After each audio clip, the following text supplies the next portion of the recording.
Your life is a temple. It is a series of altars at which you give parts of yourself in order to receive them back in different forms. The main temple that you live in is the temple of time. It is where memory and the progressive chronology of life overlap to give you an experience of the world and of yourself.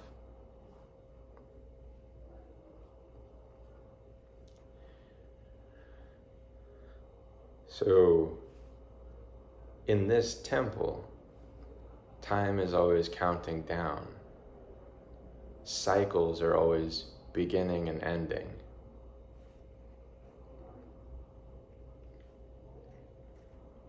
It is as if there is a clock attached to everything. Every single object, every single interaction, every single conversation.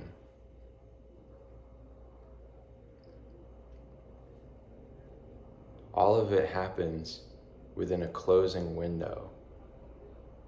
Objects naturally decay. Atoms even have half-lives. Everything eventually dissipates, all forms of energy.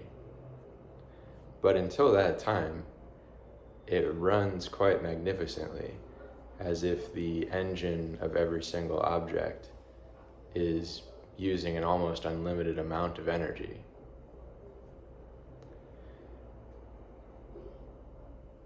And the reason that I say that is because every atom, every single molecule in every single object contains such a tremendous amount of energy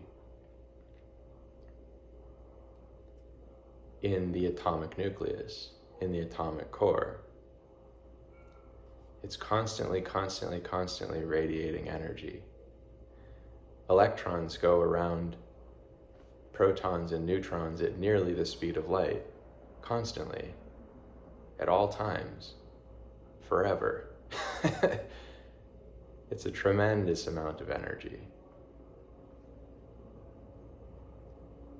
from our perspective of what energy is. And so, knowing that,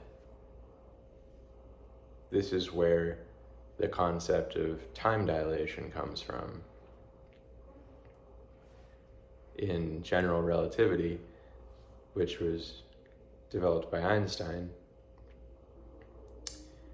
there is this understanding that time can dilate, that two different observers can measure time differently.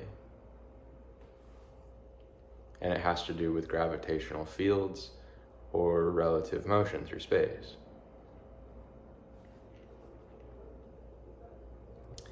But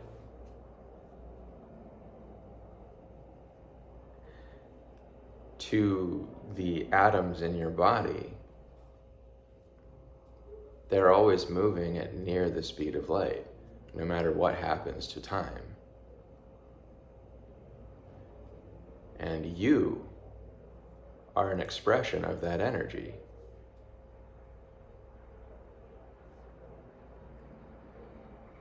And so that is what it means to be subject to time, to be in a temple of time, is that you are expressing energy of some kind over a period. That's what music is, for example. A sheet of music, the sheet just represents the potential for there to be sounds. And there's the idea of silence that accompanies that, but once the notes are there, each note is energy, it's vibration. and these vibrations can harmonize together with one another, which is an awful lot like society and the way that we are each like music that can harmonize.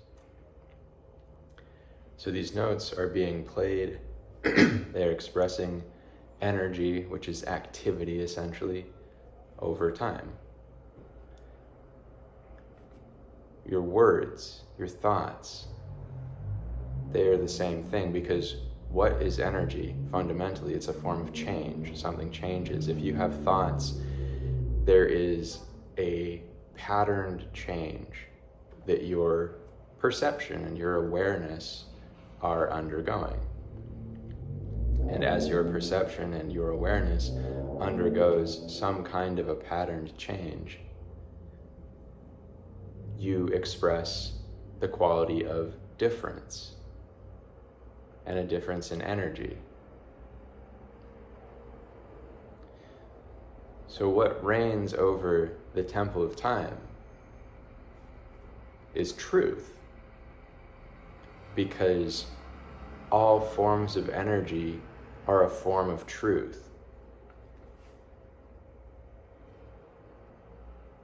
If somebody tells a lie, the truth that is over that event is that that person told a lie.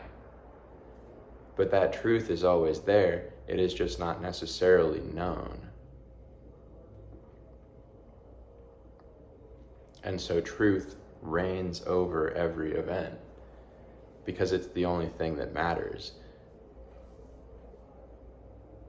What doesn't matter is illusion.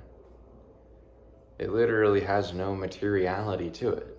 It's not real. But we can treat it as if it's real.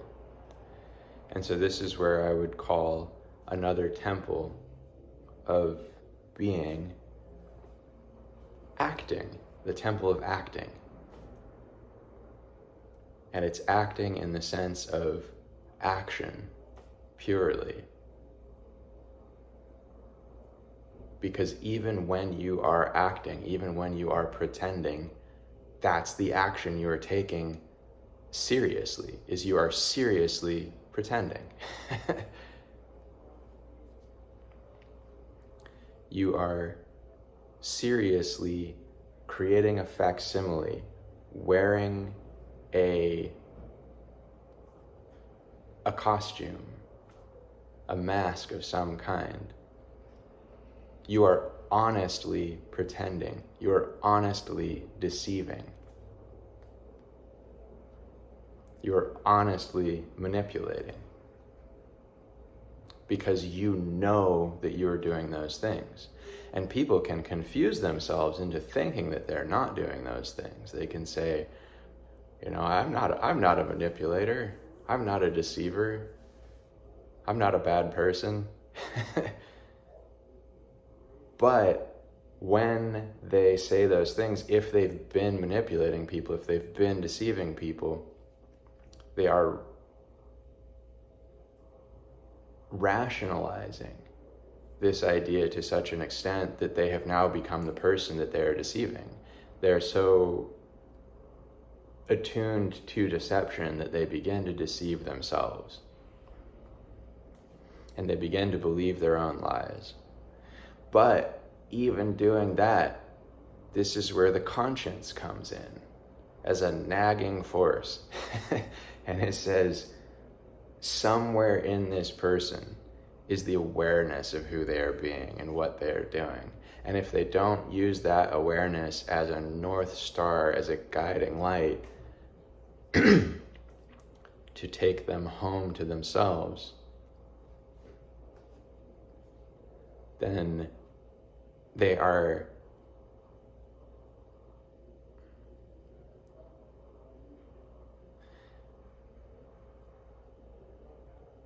unmoored, they are marooned on the ocean of time, which is made of thoughts. Time and conception are the fabric of the waters of existence, of being, of what it is to be. And belief is just what you do with conception and time. But it's very achievable, very possible to have conception that is not altered and is not impure because of beliefs that accompany it.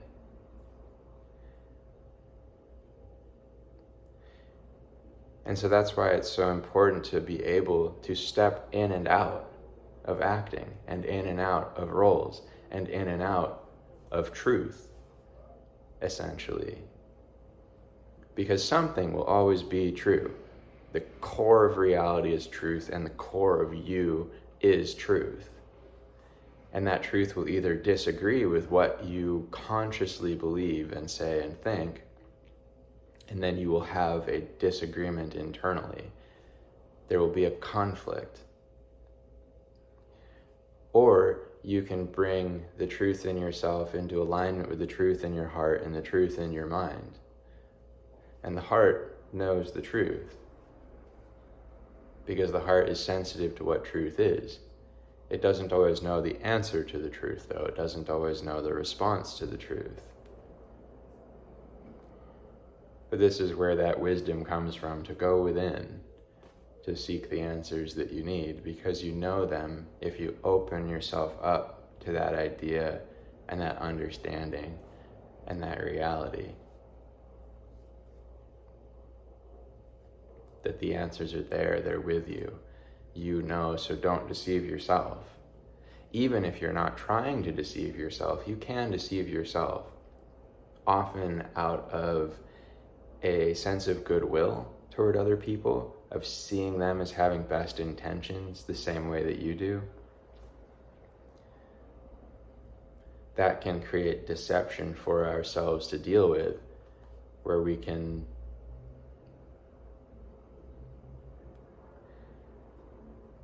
be trying to adjust the world to our kind vision of it, and not seeing the pieces that are necessarily in front of us.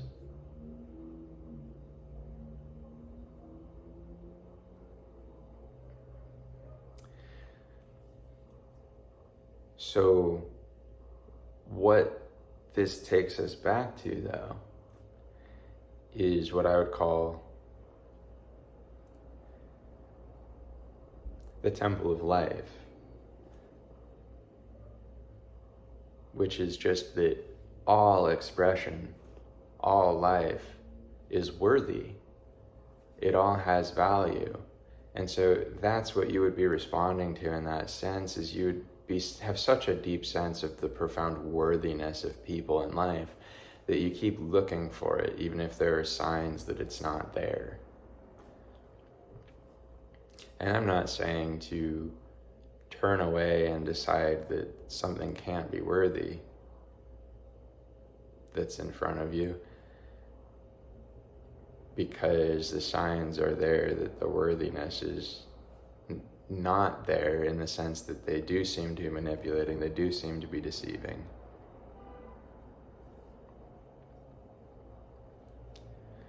But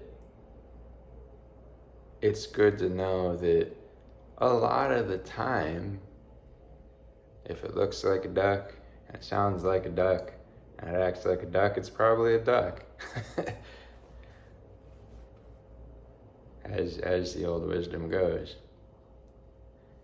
But in the temple of life, it is an expression of life to be yourself with these adverse energies of the world and of other people.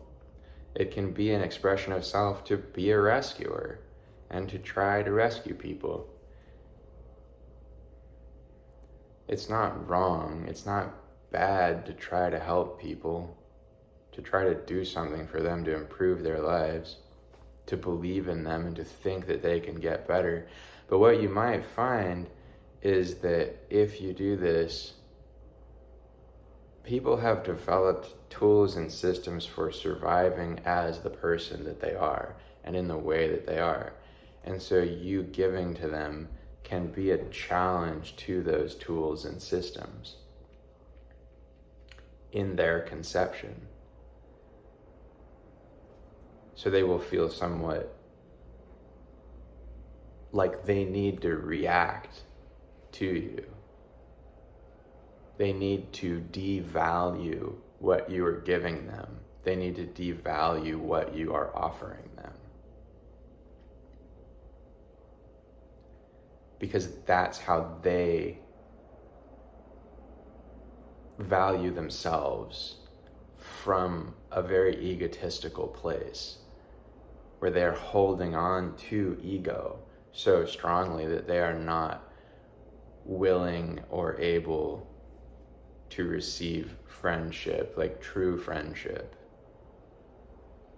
true care, something authentic, probably because there's something about them that's broken on that level, at the level of authenticity.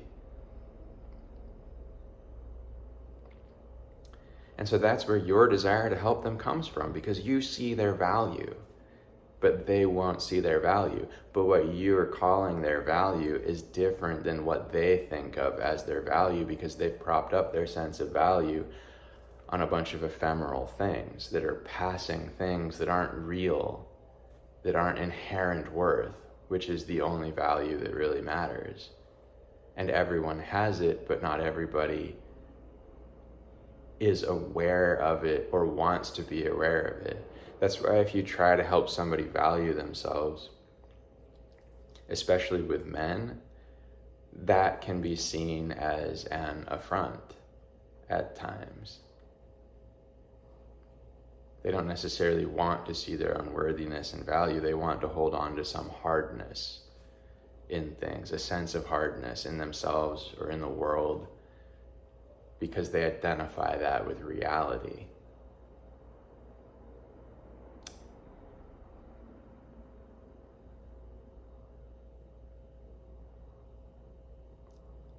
But your efforts do matter. The things you say, the authentic care that you put into that space, it matters, and it reaches them subconsciously. Something in them knows. And they will push you away, most likely. Or if they don't, they will try to destroy you. They'll try to make you question every fabric of your sanity and your own mind, because you're putting it in front of them, and so they're going to play a game with it. Because they feel like they've been played with, they feel like they've been toyed with. And so it seems like fair game, essentially.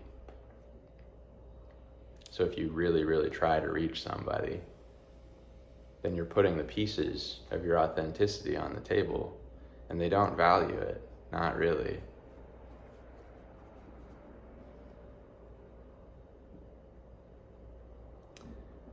So, with all that in mind,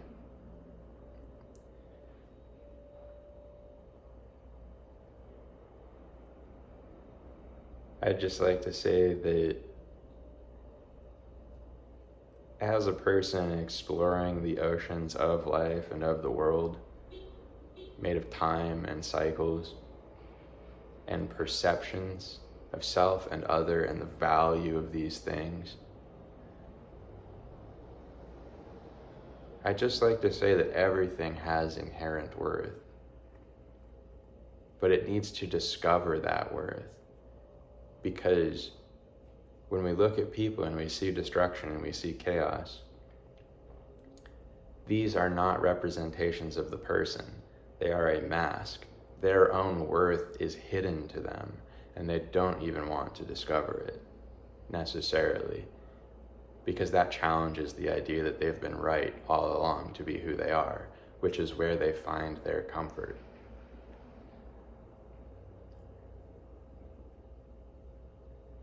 And that's why it's so important to be authentic, to be who you truly are. Because if you're being who you are, your time isn't being wasted on things like self-hatred, self-loathing, on hating other people, on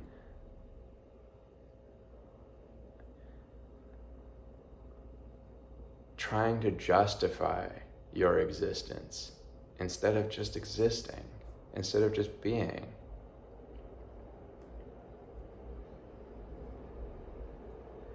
If you are authentic, you can know that you have everything you need with you. And when you know that you have everything that you need with you, you can share that with everybody. Because it's true for everybody. And that's what worthiness is.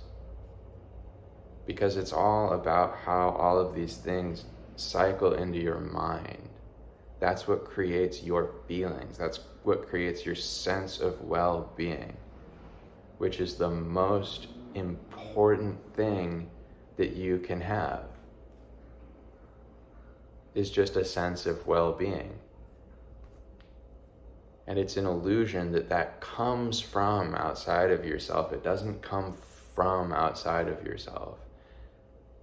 It just seems to. It seems that you have more of a sense of well-being when you have the things that you want.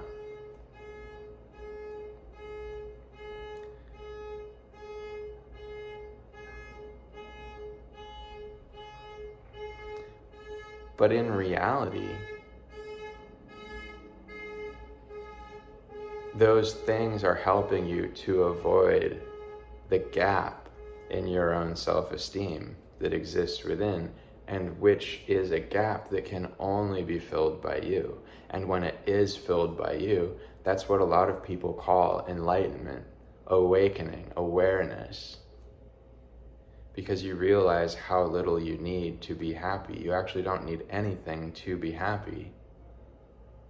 But you can still look around at the circumstances and say, these are not ideal circumstances. That's okay to do. But it won't affect you. It won't affect your mood. It won't affect your well-being on some fundamental level, because that's just rooted in neutrality. And so if there's a last temple that I want to address, within which all of these things reside, it is the temple of neutrality. Emotional neutrality, conceptual neutrality. Just neutrality toward everyone and everything, every thought and idea and every event that passes through the world. You can have a neutral relationship to all of it, where you're not holding on to any one thing or any other thing. And you can have a neutral relationship to the idea of engaging the world, of doing the things that you love, and of seeking out the joys, the things that excite you and bring you joy and bring you happiness in your life. You don't need to sit there and go, because I'm being neutral, I need to just not do the things that make me happy in order to do that. Which is sort of a meditative approach, which is sort of a Buddhist approach to things. And that's fine, like if that's what you're drawn to do, but there's not a rule, there's not a paradigm in that sense. You can be neutral toward things. But what creates a lack of neutrality is if you have some kind of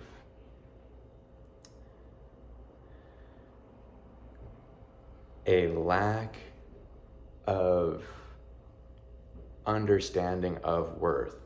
If you don't understand worthiness, if you don't understand your own worth, or you don't understand other people's worth, then you will behave in ways to undermine that worthiness, almost assuredly.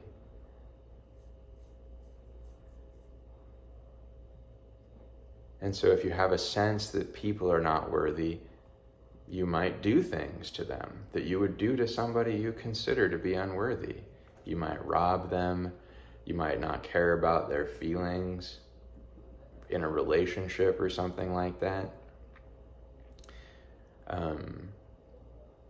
You might even kill them. All of these things attach to a lack of a sense of the worth of other people. And so do political systems and economic systems, medical systems, where we decide that people don't have worth, so it's okay with us as a society if they're not getting medical care. Or we decide that animals don't have worth, so it's okay with us if our factory farming practices are obscene and horrendous, torture. It's an animal holocaust. That's what it is. 50 billion animals a year are eaten. Many of these animals are packed into horrendous conditions that they have to live in before that time comes. And we turn a blind eye to it every day while complaining about other issues, while complaining about things that are frankly not material to the matter at hand, which is seeing the worthiness in everything and everyone, and asking ourselves, how do we respond to inherent worth? What is the answer in that situation? If we look at the world and say all of these people and animals and everything and everyone has inherent worth, how do we respond to it? Because there's no answer that's off the table. If a bull is charging at you, either you're going to die or the bull is, if you have a way to make that happen, right? So these things happen. You both have inherent worth. And so this is where the confusion comes from that people deal with in the world, is that we can be sensitive to the inherent worthiness of everyone, and yet also the necessity of something bad happening when people interact because of the ways that people deal with the concept of inherent worth, where they suppress it, they push it way down, they forget that it's there at all. They think that things don't have inherent worth, that people don't have inherent worth, that animals don't have inherent worth.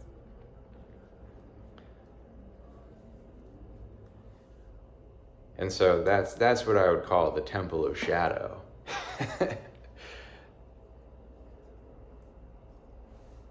Because that's what it is.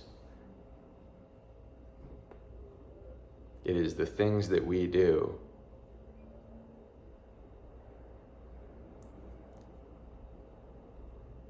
without knowledge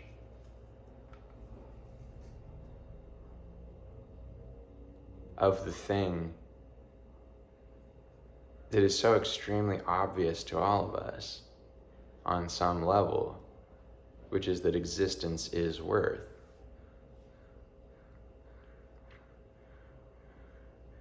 And that is what healing is.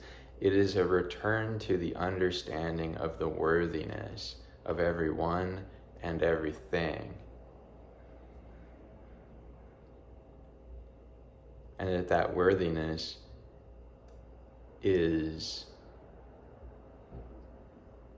even in neutrality itself. That total worthiness is in neutrality, because you are not obligated to be anyone or to be anything. There is no obligation. If there were, then you could not. You could not be anyone and anything. You could not make that choice. The fact of there being no obligation to be anyone or anything does not mean that there aren't people you could be that you shouldn't be. There are people you should not be. Now that's an expression of moderative thought from another human being to you. It's not an expression of any inherent truth in the world. There is nothing in reality saying you should be this way or you should be this way, except for the very simple fact of cause and effect. And cause and effect are, of course, what's known as karma much of the time. But it's simpler than that. It's very immediate. Everything you do, it's not about that action coming back and affecting you and going, oh, karma came around. What it is about is that everything you do affects people. It affects the ones it affected. So the effect is immediate. It's immediately felt. And that's the consequence of your actions. So even if you say, well, there was no consequence for me personally, that is a complete disconnection. It's placing such an emphasis on yourself that you are saying that other people don't matter. And so because there was no consequence for you, it's as if there was no consequence. And that's why I would call this the temple of fire. It is where all the pieces of the world interact with each other in a very immediate way, where cause leads directly into effect, and everything is felt. There's a rippling force from every action and thought and feeling. And the force can be positive or it can be negative. You can use fire to heat a pot on the stove and make a dinner, or warm yourself on a cold day. And the heart works that way. Or you can use the force of blindness, essentially, to damage the people around you.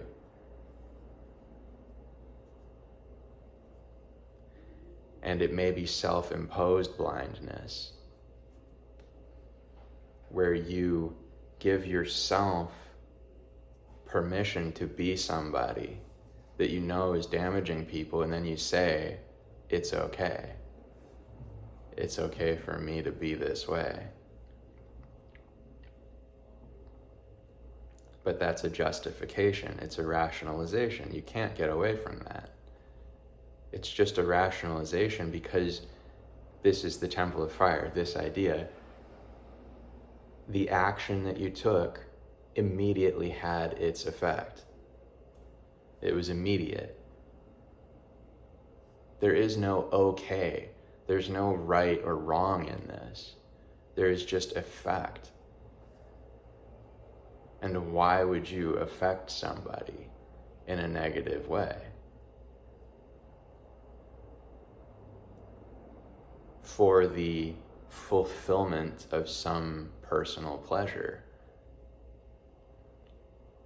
That's the inherent quality of hypocrisy.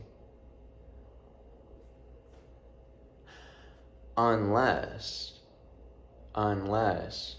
the idea that you're affecting the other person in a negative way is their idea. Because you can bring truth into a situation, and if someone starts crying and someone starts screaming and running away, they're still responding to the truth. And the truth is the thing that they fear within themselves. So you just brought them a part of themselves. It's never wrong to bring people the truth. Not truly. Because all of the damage that can come from it is very structural to the psyche, in the sense that the damage that comes from it is sitting next to the keys to heal any damage from it. Because people need to come into relationship with the truth. Because as I said, the truth reigns over everything. It is the Lord of all things.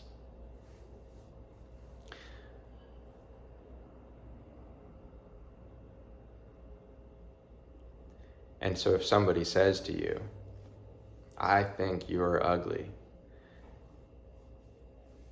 they did you a favor, in a sense, because they told you who they are. They told you the truth of what's in them, what's in their heart, what's in their mind. And that's the truth that you learned. You didn't learn that you were ugly. You learned that somebody might say that, or think that.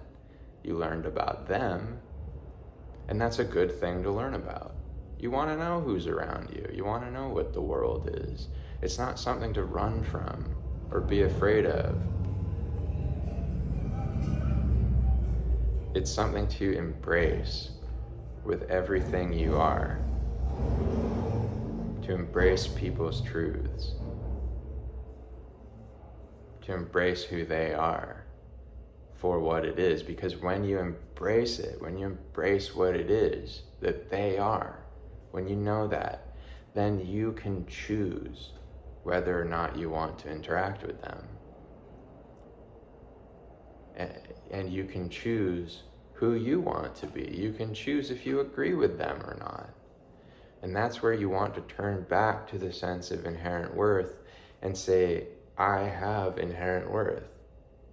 If I have inherent worth, then no perception of anybody can hurt me. Because I know that I have that worth. And all that they can tell me is that I am not worthy. That's the only way that they can hurt me, is to tell me that I'm not worthy.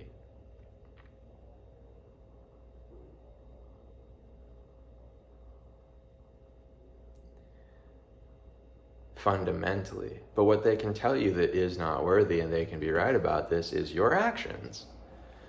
Because your actions, like I said, they have consequences. They ripple through society, through the fabric of things. And that's where you have to know basically everything to know whether an action is right or wrong, because you have to know how it touches every piece and part and component of the greater picture of all things.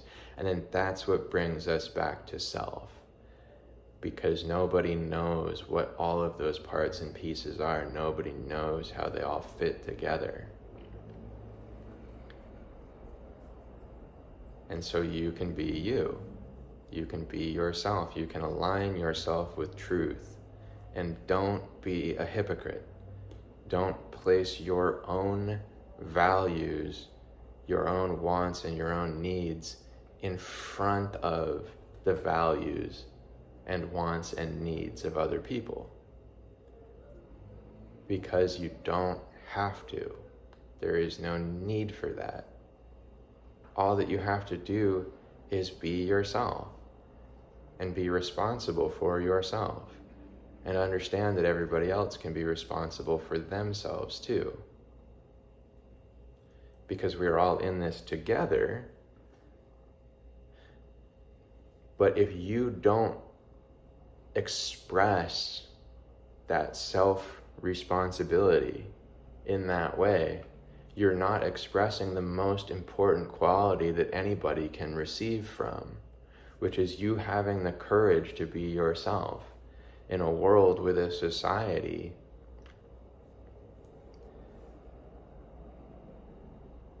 that will ask you to be somebody else, essentially to appease it, so that you fit the way it wants you to fit. But you don't need to do that. You don't need to fit the way that it wants you to fit.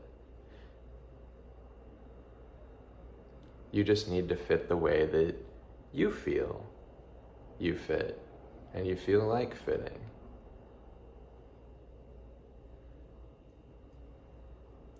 While taking into account everything else that I've said. Because here's a fundamental and important thing, is that your effect as a being, in a very real sense, doesn't need to leave the domain of yourself. And that's the ultimate temple, is self, the domain of self. It's the parameter for your whole beingness, your whole expression, all of your worthiness, all of your existence. And so, if you think that in order to be yourself, you have to do all sorts of certain things,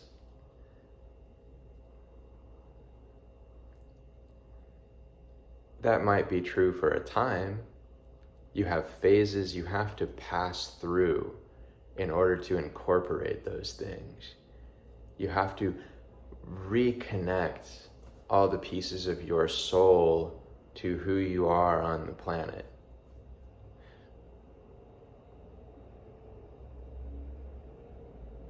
But once you've made those connections, once you've discovered who you are, you will find that there is no need for any of your effect to leave your domain of self. There's no imperative. There's no one you have to be. There's nothing you have to do. There's no action you need to be taking in order to express yourself at a certain point.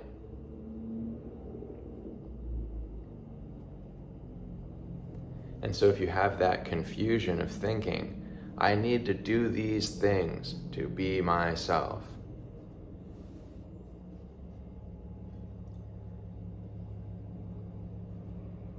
it's not really true. It's a confusion of doing with being. But you are whole and you are complete as you are in every moment.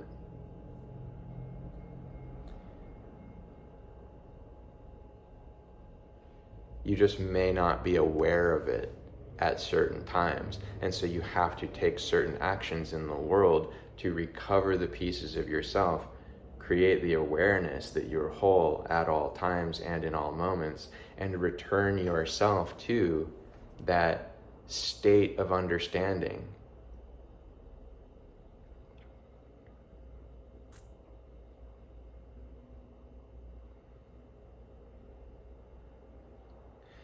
So if you identify yourself by your actions, if you go, I'm a mountain climber, I'm a secret agent, I'm a police officer, I'm a cook, I'm a musician, I'm an actor, I'm a philosopher. All of these labels, all of these ideas. If you say, I'm a thief, it's what I do, it's how I express myself and my spirit. All of these things are confusions.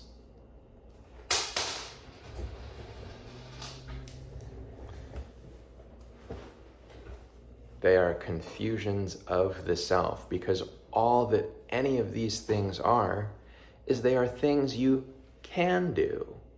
They are potentials that exist in the world. So that'll be the last temple that I mention of self, which is the temple of potential, which is that you're sitting there with raw potential as yourself all the time. And by expressing yourself through all of that potential, you come to know yourself better and more deeply. But since self is just worthiness, is just worth, none of it is you. It's all just things you do, but the thing you are doesn't change in doing them. So if you think you have to do any of those things to be you, the truth is,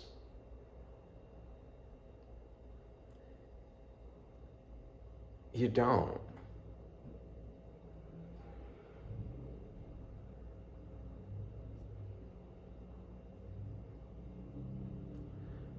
But the next truth is, you do.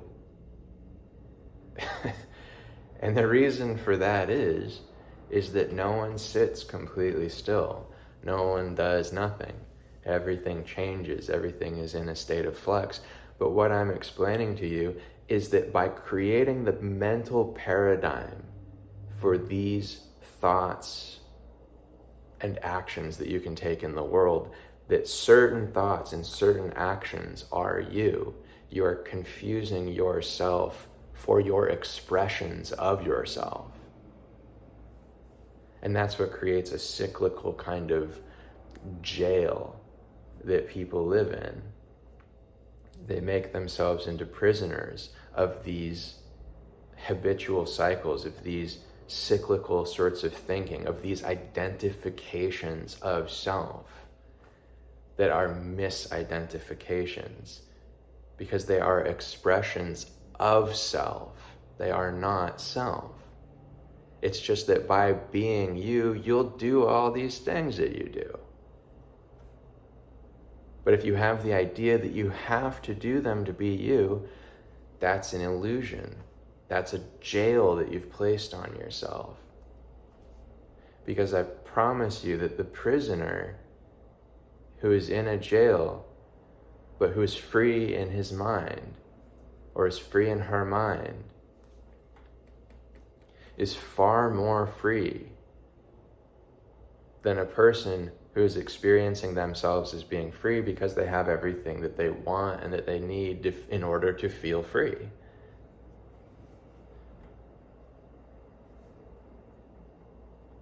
And freedom is attainable. There is liberation of the self that occurs when you free yourself from yourself. But to bring us back to the temple of time, there is one last thing that serves as a chain, which is the past and the unknown. Because these two things intermingle. Memory can be quite misleading. And so when we are dealing with memory, when we are dealing with time, when we are dealing with the past,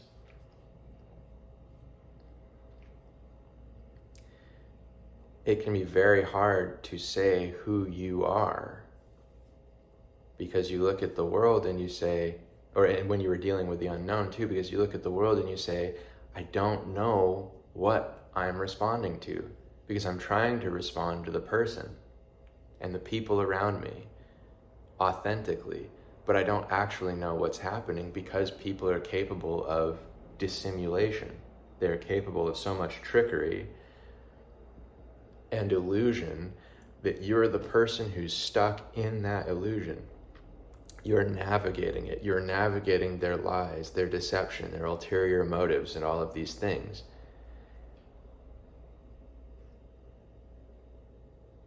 And you don't even know that you're doing that, because you might think maybe there are no lies, maybe there are no ulterior motives. Maybe they are who they say they are. Or maybe I don't remember clearly what happened. Maybe I don't remember the past correctly. Maybe I don't know the way that things really happened. Maybe I did something wrong. And since responding to a situation can only be done correctly if you're responding to the people who were truly there, that means you have to know who those people were. But it's okay to respond to the best of your ability to a complex situation with a lot of complex events and interlinking parts that create a gestalt of illusion, essentially, that you are now dealing with. Because what you can do is when you look at people, you can create a hypothesis. You can say, here's what I think is going on. And if that hypothesis is wrong, that's not your fault. If you're doing everything that you can to give other people the opportunity to be their true self with you, if you're doing everything that you can to listen to them and you're willing to adjust as there is more evidence of what is going on,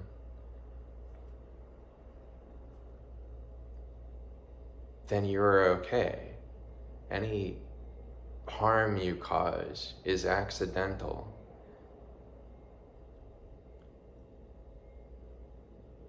No matter how upsetting it is to other people. But that's why it's so important to stay connected to your own truth, your own sense of worthiness of yourself and of all things, all beings, all other people. Because if you're speaking at all times to that worthiness, then you know that no matter how much illusion or deception you were surrounded by, you gave something of value. You gave truth, You gave appreciation, and you gave authenticity. You gave something genuine. And that's valuable, no matter what anybody tells you. No matter how they respond, no matter how they see your actions and say that you did something wrong or were a bad person in their minds.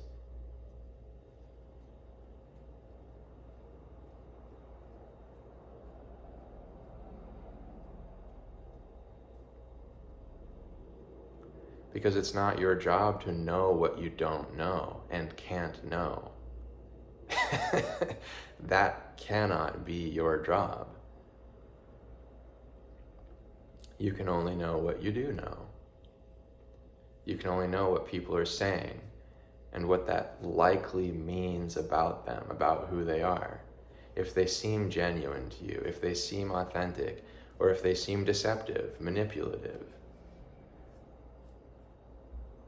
If they seem like they're spinning a tale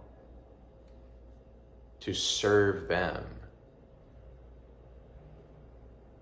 And if they are doing that, then the response is to try and inject truth into that environment, to seek truth, to seek the truth of who they are, to seek the truth of events and circumstances. Because worthiness is truth. Worth and truth are the same thing. Because where your internal psychological reality connects to truth, everybody's does eventually, right? And where it does, that's where their worth is. It's in their own self-honesty that they have it. It's in them somewhere. It's talking to them. It's trying to reach them. And if you become the voice of that truth for them, you become the voice of that honesty, even if you don't do it perfectly, it's okay.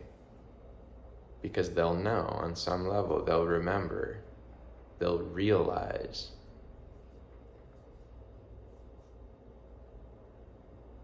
that you were reflecting to them the truth. Even just in the truth of yourself, by showing this is what an earnest person looks like, this is what an authentic person looks like, who's responding to you as an authentic, unselfish human being.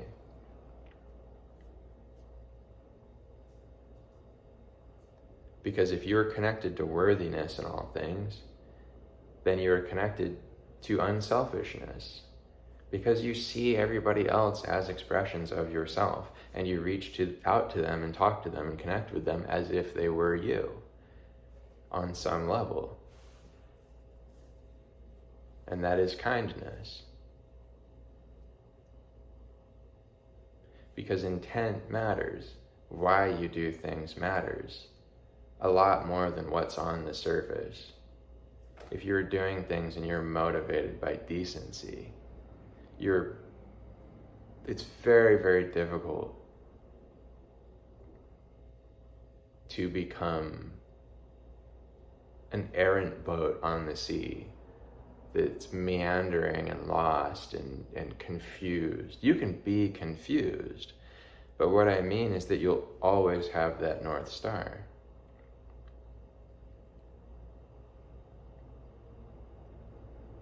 And you'll always be behaving in a way that will show other people where their North Star is too, and their compass, to help them return home, whether or not they value you and the things that you've done.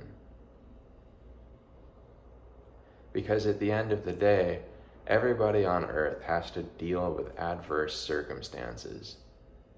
They have to deal with things not going their way.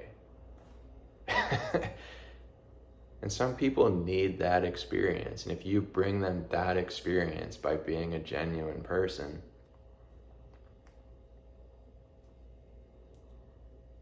fuck them. They deserved it. And they deserved it in the sense that they were worthy of receiving that authenticity, and they received it and didn't like it and punished you for it. but it's all a sign of their worthiness. It's all a sign of their value. And maybe someday they will realize that. And so now I'm talking about being altruistic as hell from the Spirit.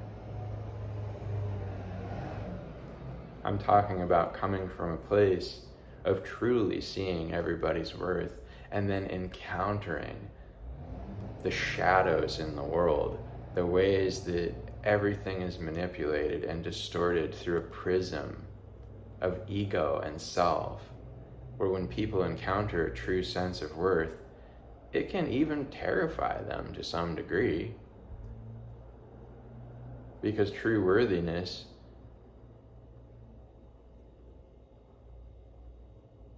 is so avoidant of all of the mechanisms that humans have created for avoidance. It just doesn't use them. It doesn't try to take side roads to compatibility with people and all of this nonsense. True worthiness just comes and knocks on your front door. And it says, hello, I'm here. I'm a guest in your home and you are a guest in mine. And so once that door is open, once that interaction happens that way, somebody who has true worth and who brings their home to everybody and expects to receive the same often will not be treated the same. They often will not receive a reflection of their value.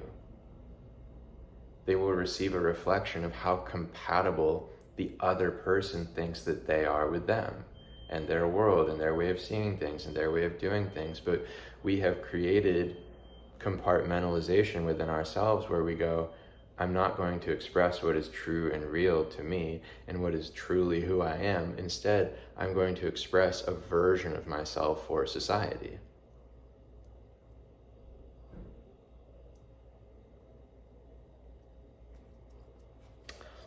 I got some hair on my tongue.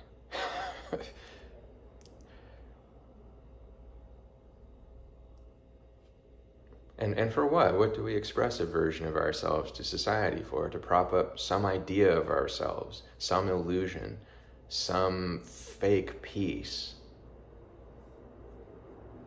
A détente between ourselves and society, where we come to a truce, where we go, I won't be myself completely as long as you aren't yourself completely. And some people feel very happy to be themselves. They express just whatever they think and feel. It all works for them. They ask you not to. But self is all you have to give.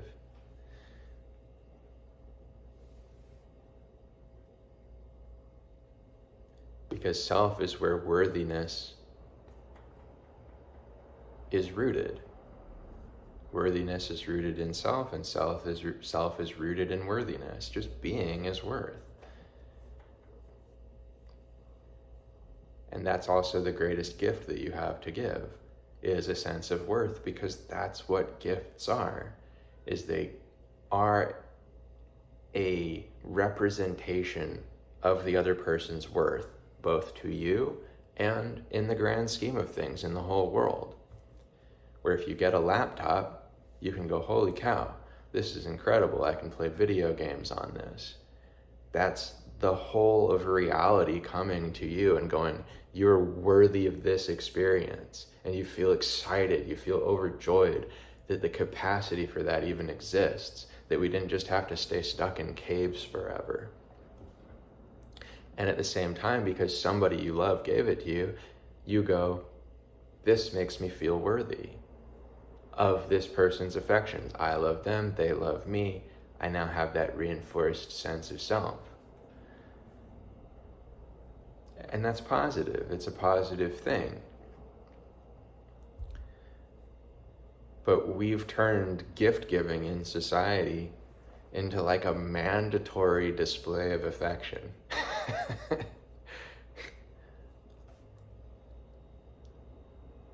But then it's not a gift, is it? Because something can't be a gift and an obligation at the same time. And if we've decided that we're going to get our feelings hurt if somebody doesn't do something for us, then it's an obligation. And you don't decide this consciously, but you decide it subconsciously or unconsciously. And it's a reflection of like the frailty and the fragility of the human spirit and our sense of worth, that we feel that way. But if you want to give the right way, you must give without expectation, or it's not a gift, because if you give with expectation, then you've given obligation. If you went, I don't feel obligated to give this,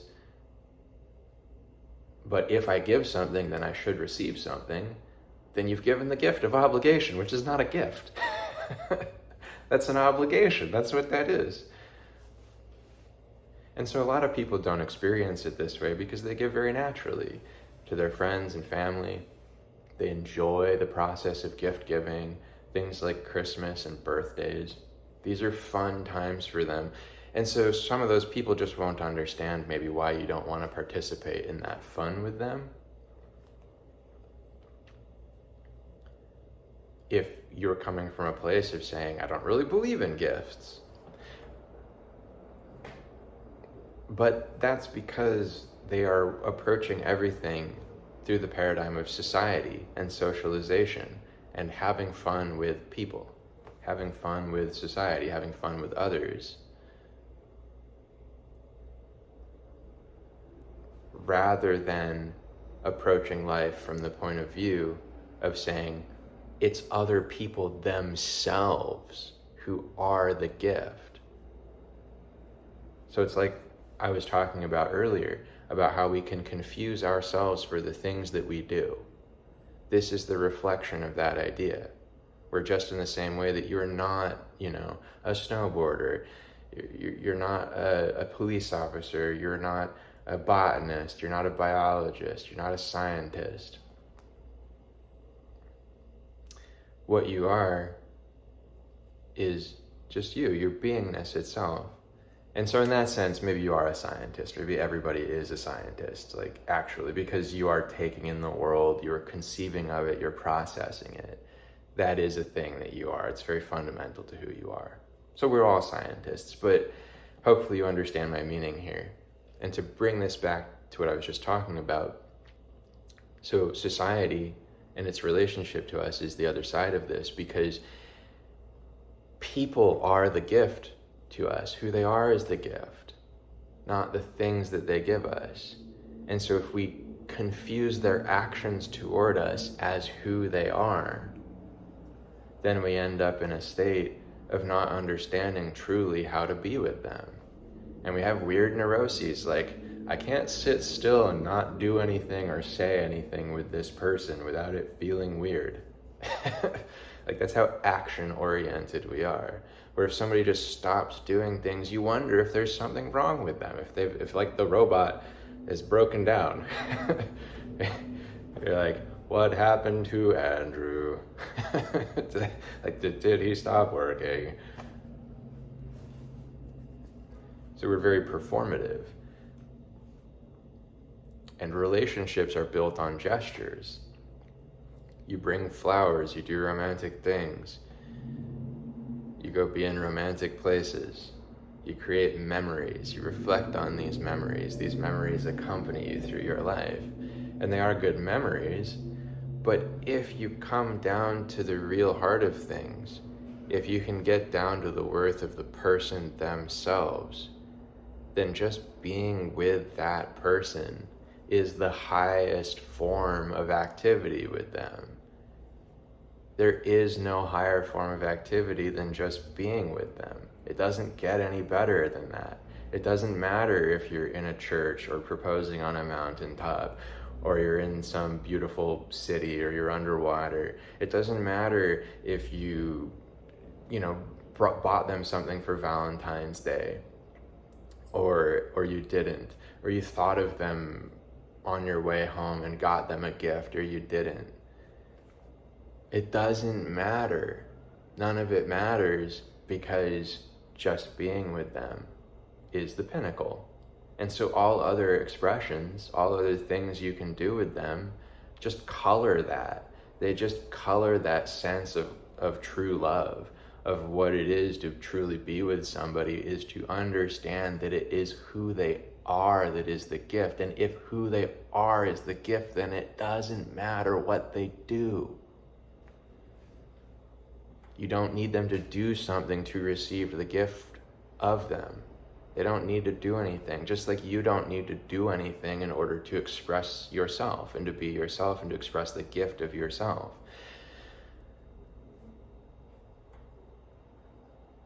They just need to be, and you just need to be, because you're not looking for somebody who does certain actions. You're just looking for each other.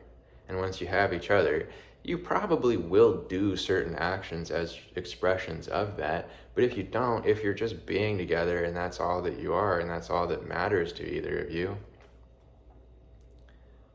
then that's what it's all about. That's what the whole thing is all about. That's the whole purpose of giving gifts, of spending time with each other, of using time itself, is just to be with people that you really care about. And caring is about caring no matter who they are, because you don't have any expectations on them to be a certain way. And now I'm going to have to ask some of you out there who might hear this to filter that idea through this very simple concept that I'm not talking about, going around murdering people or something like that and saying that doesn't matter. I'm not talking about going and being some kind of a douchebag and violating other people and saying, this is who I am. I'm not saying that doesn't matter. What I'm saying is that stuff doesn't matter because it's just not who that person is. It's not who most people are. If you do those things, you're pretty incapable of some kind of love. And we're talking about love and worth. And if you're incapable of love, you're incapable of sensing worth, true worthiness, because that's true love. You can also engage in the masquerade. You can engage in play, in pretending, and there is a quality of life. And this is back to the shadow temple that I mentioned. There is a quality of life where all of this is pretend. All of it is an illusion. All of it is a veil that we cast over ourselves of materiality, where we believe ourselves to be bodies that have minds in them and are material things.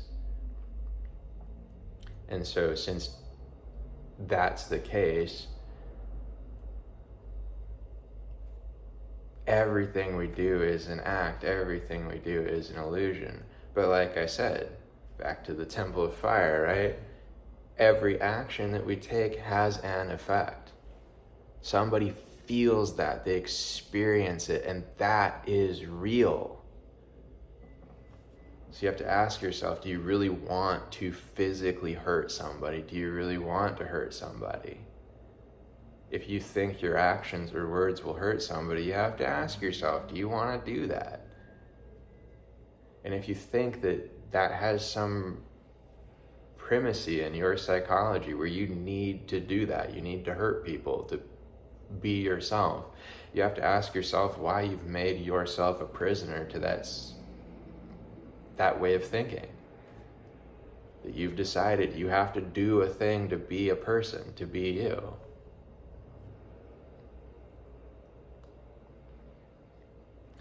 And I hate having even to address that, because all of that should be obvious. It should be obvious how to sense the inherent worth in other people and respond to their worthiness. Although there is one last factor in there, which is that we are all always responding to each other's worthiness in a sense. Because no matter what we all do, the worthiness can't be destroyed. It's indestructible. And it's really the only thing that your actions ever reach. Everything you do and say reaches another person's worthiness. That's where they receive it. And what I mean by that is that it's all information. It's all truths of some kind. And worth and truth are the same thing. And so the truth is in there somewhere, even if it's in a sea of misinformation and disinformation and disconnection and damage from things that have happened. The truth is there of who other people are, of who we are as individuals, and of the fact that we can return to a neutral state of relating to everybody else and ourselves, and that from there is no weight in any direction to take one action or another. You don't need to go by some kind of weight.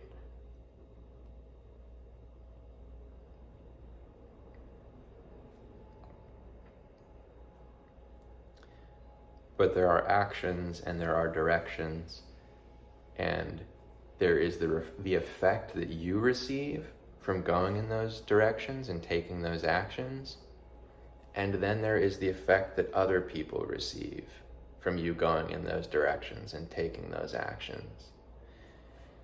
And so you can live fully on the premise of the effect that you receive, where you get a positive effect from everything that you do.